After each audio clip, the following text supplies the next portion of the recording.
यकम फरवरी से हुकूमत ने पेट्रोल महंगी करने के लिए एक दफा फिर तैयारी पकड़ ली।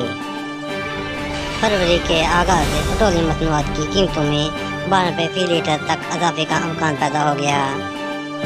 तफसीलात के मुताबिक हुक्मरान ने पेट्रोलियम मसनूआत की कीमतों में इजाफे की समरी पेट्रोलियम डिवीजन को भेज दी है। समरी में पेट्रोल 12 रुपये फी लीटर महंगा करने की तजवीज़ की गई है, जबकि डीजल की कीमत में 10 रुपये फी लीटर, मट्टी का तेल 7 रुपये फी लीटर और डीजल 5.5 रुपये महंगा करने की सिफारिश की गई है। कीमतों में इजाफे की हतमी मंजूरी वज़ीर-ए-आज़म इमरान खान साहब देंगे।